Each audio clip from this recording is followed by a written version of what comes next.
Hello, welcome to my channel. Yes, I know it's been a while. I've had a month off and a lot's been happening in that time. First, the bad news, I guess. I was really hoping that when I did the interview with Janice Hallett that the YouTube channel would take off. The algorithm would get excited, best-selling author interviewed. It would throw it all over the internet and I'd get lots more views, lots more subscribers. None of this happened. I don't know why. I have no idea what I have done wrong or what I'm doing wrong. Anyone out there who knows about such things, feel free to drop me a line. I'd be staggered if I get a comment, because that doesn't happen either. Anyway, sounding very negative. On the positive side, I am about to launch another book. It will be my third running book. It's called Just for the Hell of It, 50 running adventures from 5k to 500 miles. Here's the cover.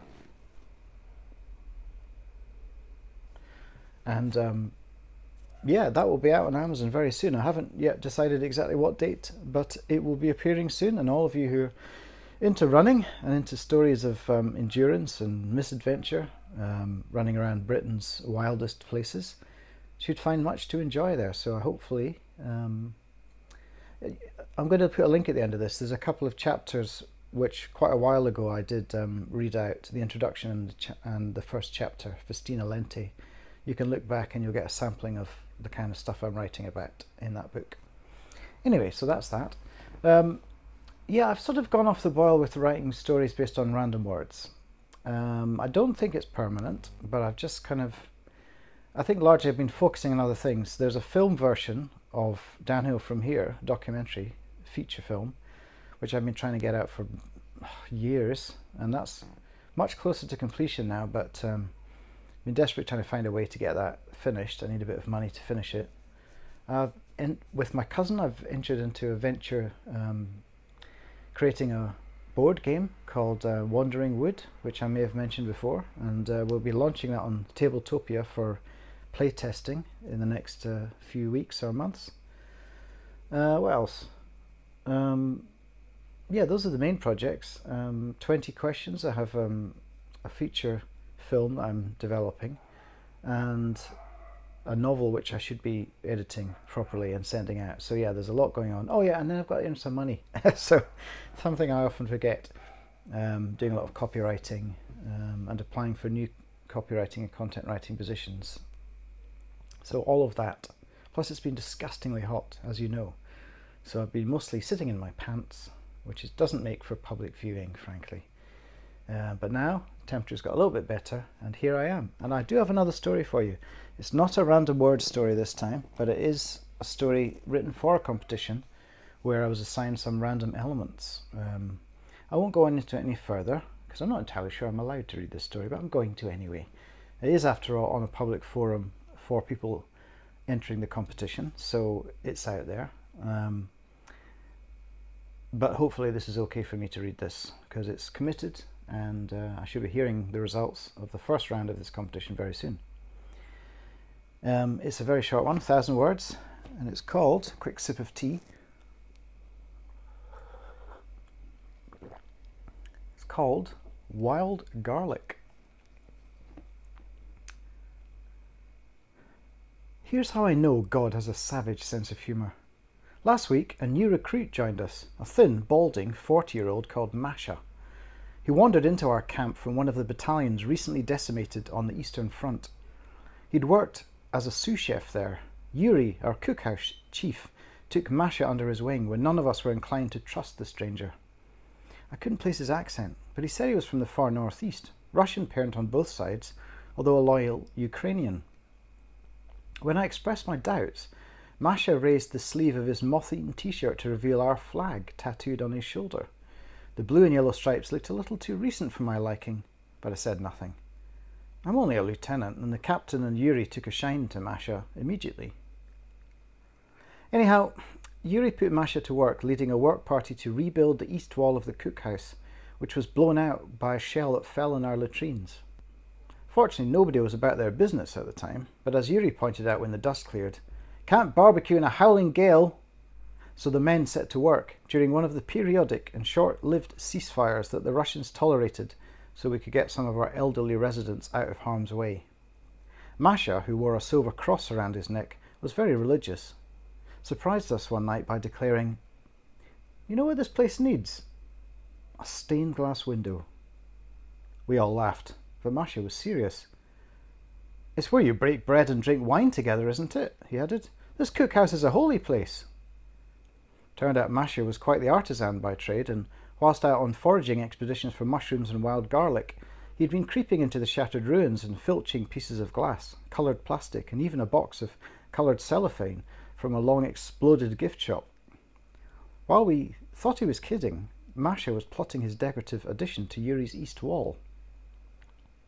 Meanwhile, we were running our usual Saturday book on who'd be killed next.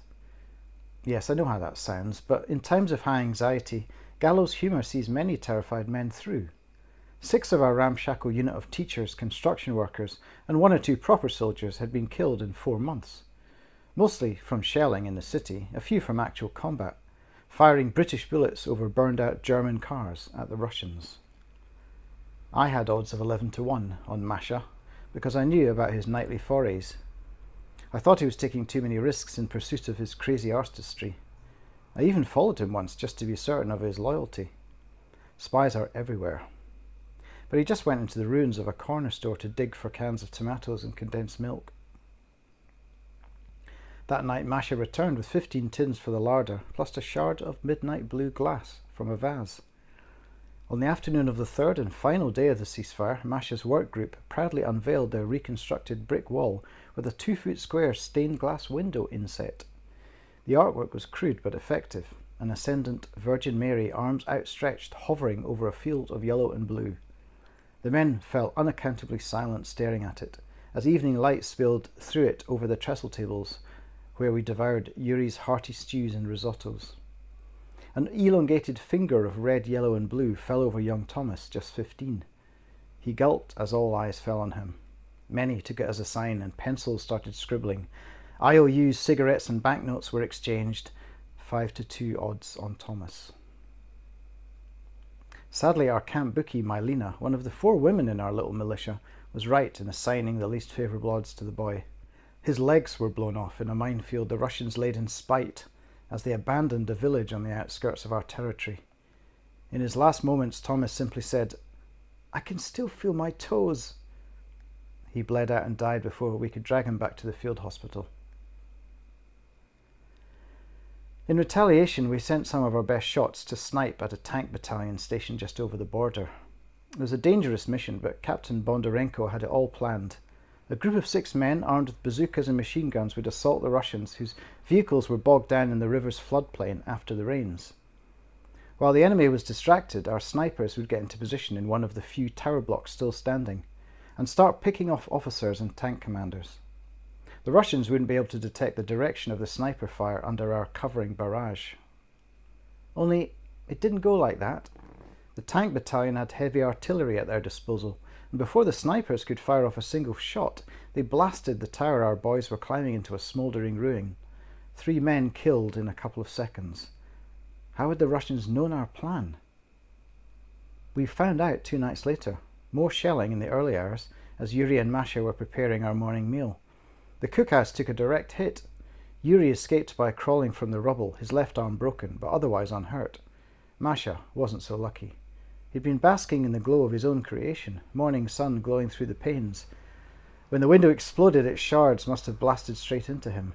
A blue dagger severed his jugular. It was still embedded in his neck when we disinterred him. We went through his pockets, as we always do with the dead, looking for personal effects, for his next of kin, those Batki in the Donbass. We found an envelope full of rubles and a map with Russian annotations showing the location of a drop point for stolen intelligence. And that's how I know that God has a profound sense of irony.